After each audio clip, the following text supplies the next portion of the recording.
여러분 안녕하십니까?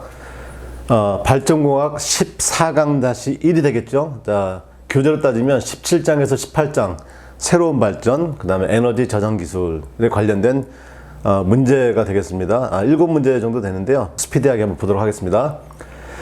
자, 문제 7번입니다. 119회 1교시 나왔던 문제죠. 풍력 발전의 풍력 에너지, 이론 출력, 그 다음에 출력 계수, 그 다음 주석부의 정의 및 관계식을 설명하라. 요거 이제 여러분들과 함께 잠시 후에 한번 보는 걸로 하겠습니다. 자, 두 번째입니다. 문제 8번. 자, 해상 풍력의 필요성, 그 다음에 문제점, 출력 조정 방법을 설명하라. 이것은 해상 풍력이 왜 필요하냐, 그 다음에 어떤 문제점이 있느냐, 그 다음에 해상 풍력의 출력 조정은 어떻게 하는 것이냐, 뭐 이런 내용이 되겠죠. 이것은 뭐 어렵지 않게 풀 수 있는 문제다, 이렇게 보겠습니다. 자, 문제 9번입니다. 87회 1교시 나왔던 문제죠. 자, 해양 에너지를 이용한 발전 방식 4가지를 열거하고 이에 대해서 설명하라. 사실은 이 4가지나 되니까 매우 시간이 많이 소요되는 이런 문제인 것 같지만, 실제로는 이 4가지 중에 우리가 가장 많이 쓰는 것이 뭡니까? 조력 발전이죠. 조력 에너지를 이용하는. 그래서 조력 에너지를 이용하는 조력 발전을 중심으로 해서 뭐 해양 온도초 발전, 파력 발전, 그다음에 뭐 조력 발전, 뭐 이 몇 가지만 이렇게 간단하게 기술을 하게 되면 뭐 무난하게 풀 수 있는 이런 문제였다, 이렇게 볼 수 있겠습니다. 자, 문제 10번입니다. 104회 1교시에 나왔는데 ESS 에너지 스토리지 시스템하고 UPS Uninterruptible Power Supply를 비교 설명하라, 이런 얘기입니다. 사실 104회 1교시 나왔을 때도 이것은 좀 뭔가 찜찜한 문제입니다. 왜 그랬을까요? 여러분들 보십시오. ESS라고 하는 것은 우리 계통에서 뭐가 되는 겁니까? 에너지 저장 설비를 얘기하는 겁니다.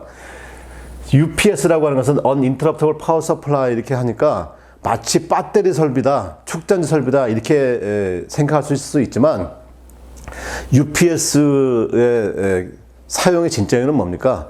정전압, 정주파수 공급 설비가 되는 겁니다. 그러니까 한전에서 들어오는 이 계통의 전압과 주파수가 다른 곳의 부하의 변동에 따라서 주파수가 변화하고 전압이 변동할 수 있기 때문에, 내가 사용하고 있는 내 전압과 내 주파수는 정전압, 정주파수를 쓰겠다라고 하는 부하단에서의 대책이 되는 거죠.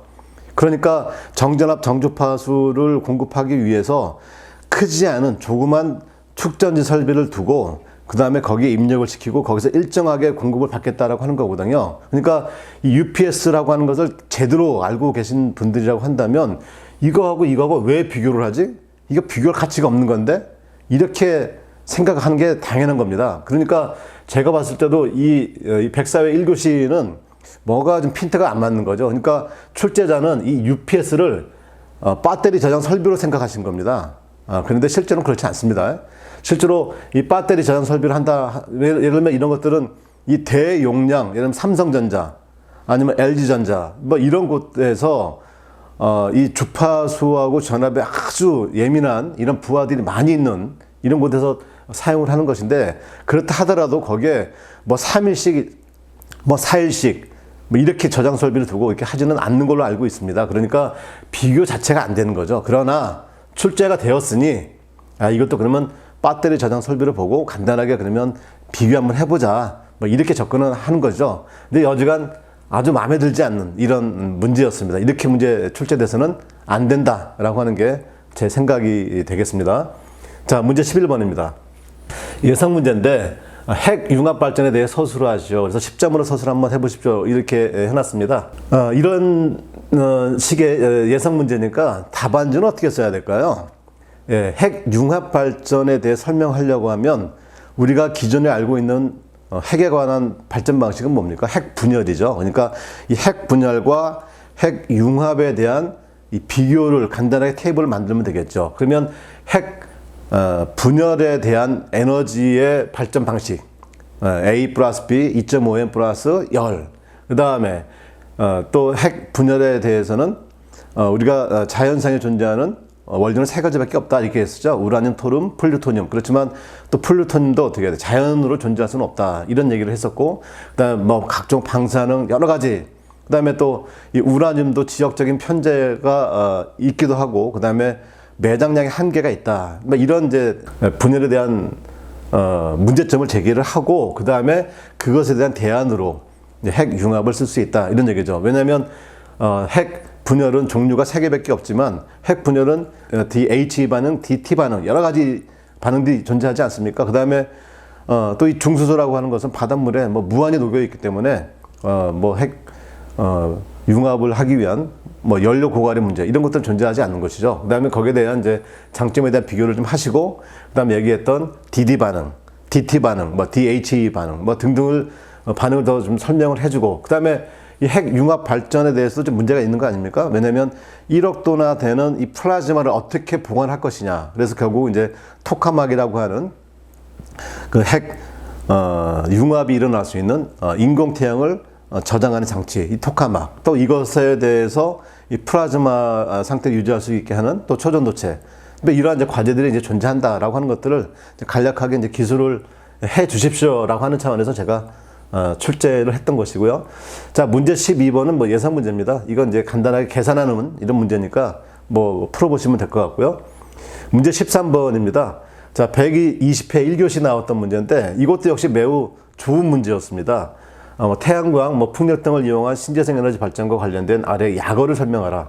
이 약어는 우리가 좀 많이 쓰고 있는 약어 아닙니까? 그래서 RPS, REC, SMP, 약어 간의 연관사항이 뭐냐. 그러니까 제대로 알고 있느냐, 이거를 물어보는 거죠. 요것은 제가 지난 학기 발전공학 14강 21년 12월 15일 날 동영상을 제작해서 유튜브에 공유를 했으니까 이 동영상을 보시고 여러분들 도움을 받으시기 바라겠습니다. 자, 잠시 후에 발전과학 7번 내용을 여러분들 답안지를 보면서 설명드리도록 하겠습니다. 자, 잠시 후에 뵙겠습니다.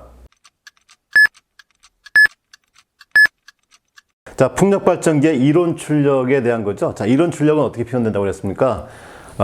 공기가 갖고 있는 에너지죠. 그게 바로 이제 운동 에너지가 되겠습니다. 그 운동 에너지는 2분의 1 mv의 제곱이다, 이렇게 표현되는데, 여기에 이제 질량이라고 하는 것은 뭐냐면 로 AV가 되겠죠. 예, 이 로라고 하는 것은 공기의 밀도를 얘기하는 거죠. 그렇죠? 공기의 밀도는 1세제곱미터에 차지하는 질량을 얘기하는 거고, 그러면 이 전체 공기의 부피가 얼마가 되느냐, 그게 바로 AV죠. 이거는 우리 연색의 원리에서 하지 않았습니까? 그래서 이만큼의 단면적에 요게 거리 L, 이게 단면적 A. 그래서 우리 따지면 요게 이제 L이 이제 속도 V를 표현할 수 있는 거죠. 예, L per S가 되는 거니까. 그래서 1초당 얼마만큼 진행했느냐, 그 진행한 거리에 대한 단면적의 곱, 그게 바로 뭐냐면 로 AV가 되는 거죠. 그래서 결과적으로 이 풍력 발전의 이론 출력은 무엇의 세제곱에 비례하냐면 풍속의 세제곱에 비례하더라. 그래서 출력은 이렇게 2분의 1 로 AV의 3승이다 라고 하는 것이 이론 출력이다. 이건 이제 여러분들이 다 알고 계실 이 내용입니다. 자, 그 다음에 이제 출력 계수죠. 자, 출력 계수라고 하는 것은 결국 뭡니까? 공기가 갖고 있는 출력, 에너지, 결국 아까 2분의 1 로 AV 3승이 이제 이론 출력이죠. 이 이론 출력에 대해서 실제로 내가 얼마만큼 출력을 낼 수 있느냐, 실제 출력을 얼마만큼 낼 수 있느냐, 이게 바로 출력 계수라고 했었죠. 그래서 출력 계수라고 하는 것은 이론 출력분의 실제 출력이다. 그런데 이 이론 출력분의 실제 출력을 계산을 해보니까 만약에 이게 1이다라고 하면 어떻게 되겠어요? 1이다. 그러면 이 풍력 발전기가 있고, 그러면 여기에 에너지가 전달돼서 전부 다 풍력 발전으로 다 쓰였다라고 하면 이 뒷부분에 공기가 갖고 있는 에너지는 어떻게 돼요? 제로가 돼야 되겠죠? 예. 그런데 실제로 제로가 되지 않고 얼마만큼만 쓸 수 있느냐? 이론적으로 59.3%까지만 이론적으로 쓸 수 있다. 이게 바로 무슨 계수라고 했냐면 베스 계수다, 이렇게 얘기했었죠. 베스 계수. 그래서 이 출력 계수는 기본적으로 키워드가 베스 계수에 대한 설명이 들어가줘야 됩니다. 자, 그 다음에 우리 이 모범 답안에는 다 빠져 있습니다만은, 자, 여기 100이 진행이 돼서 여기서 59.3%까지 내가 이론적으로 바람을 갖고 있는 에너지 다 썼습니다. 그러면 이 뒷부분은 얼마가 나가는 거냐면 40.7%가 나가는 거죠. 그러면 이 A 발전기가 있고 뒤에 B 발전기가 있다고 하면 이 B 발전기로 들어올 수 있는 에너지는 40.7%밖에 없는 겁니다. 그렇죠? 그래서 이 40.7%에서 나머지 59.3%만큼의 에너지를 더 받기 위해서 제가 무엇을 해야 된다고 했냐면 이격거리를 둬야 된다 이렇게 말씀드렸어요. 이격거리. 그래서 이격거리를 두어 주어야만 여기서 40.7%의 에너지가 남고 그다음에 주위에서 어떻게 돼? 주위에서 또 에너지가 들어와서 결국 또 100%가 여기 또 진입을 해야 된다 이런 말씀을 드렸죠. 그러니까 이 출력 계수에는 반드시 배스의 계수 59.3%에 대한 설명을 해드려야 되고 두 번째는 바로 뭐예요? A 발전기, B 발전기, 그 풍력 발전 기관에 무엇이 있어야 된다? 이격거리를 두어야 된다. 이 얘기를 제가 설명드렸습니다. 그래서 제가 실제로 공사했던 신안 풍력 발전에 이 이격거리를 얼마 둔다고 그랬습니까? 최하 200에서 250m 정도의 이격거리를 둬야 된다. 어떻게? 직선거리로 이 정도 둬야 된다. 이렇게 말씀드렸죠. 그래서 이런 내용까지 다 답안에 들어가면 어떻게 되겠어요?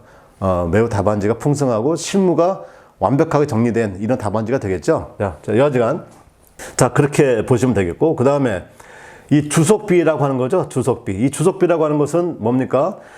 들어오는 이 풍속에 대해서 이 회전, 날개 끝에 회전 속도, 즉 날개 끝 익단이라고 하죠. 익단 속도가 어떻게 되느냐라고 하는 것을 주속비라고 한다. 그래서 내가 불어오는 풍속이 예를 들어서 5m/s다라고 하면 이 날개가 돌아가는 속도가 어떻게 돼?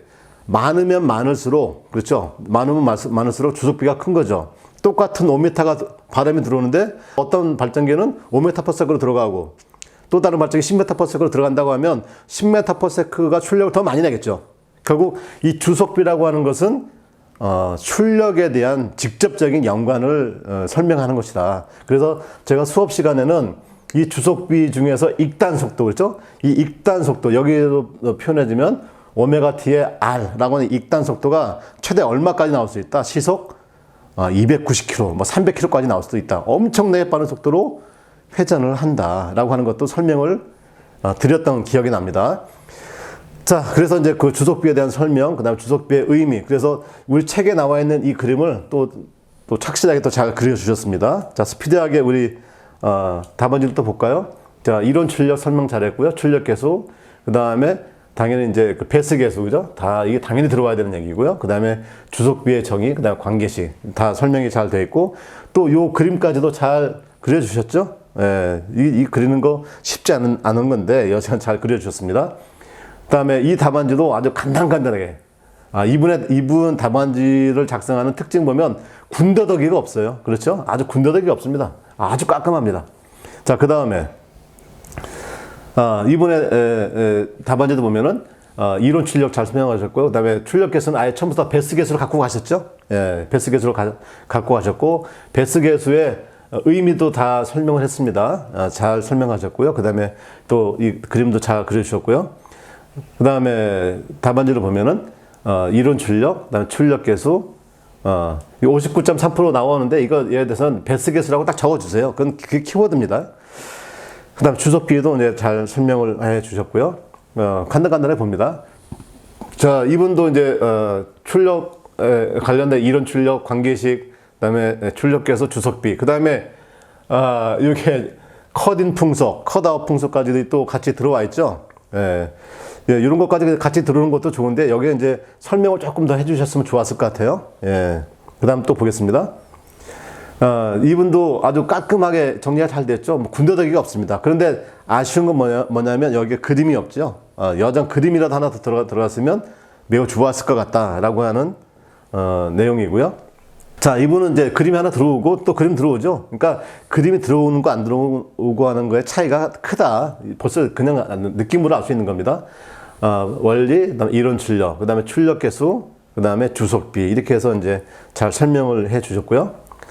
그다음에 제가 이분의 답안지를 보고 사실 등골이 어떻게 그냥 아주 긴장이 될 정도가 됐었어요. 왜 그러냐면 다 똑같은 설명하는데 여기에 이론적인 최대 출력 계수, 배스 계수 설명하고, 그 다음에 사본인유성 풍차, 프로펠러 풍차의 출력 계수까지 이렇게 적어주셨어요. 그 다음에 또 보면은 풍차 종류에 따른 주석비의 그 값까지 이렇게 적어주시는 거예요.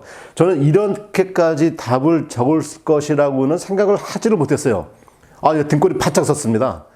그러니까 이 정도로 저희 학원 수강생들께서 공부를 잘 하신다는 거죠. 왜 그러냐면 이것은 제가 뭐 강의 때는 특별하게 말씀을 안 드리는데 예제 17-12를 보시면 거기 끝에 이 출력 계수에 대해서 뭐 가령 사본이오스형의 것은 0.15, 플로펠러의 것은 0.45. 그 다음에 주석비는 뭐 3.5 이상의 것을 고속풍차, 1.5 이하의 것을 저속풍차, 그 중간의 것을 중속풍차라고 부르고 있다라고 하는 정도 하나의 이제 요즘에 나오는 뭡니까? 트렌드 경향에 대해서 간략하게 설명을 했는데 이것까지 암기를 해서 이렇게 답을 썼다는 거 아닙니까? 이렇게 답을. 제가 이걸 보니까 얼마나 놀랐겠어요. 저 정말 놀랐습니다. 그래서 야, 이렇게까지 공부하시는 분들이 우리 학원에 계시니까 또 제가 강의를 또 제대로 강의를 해야 되겠구나 이런 생각을 또 이렇게 한번 하게 됐고요. 여지간 요 답안지는 이 정규반에서 나온 이 답안지는 제가 두고두고 잊지 못할 그 정도의 내용이다.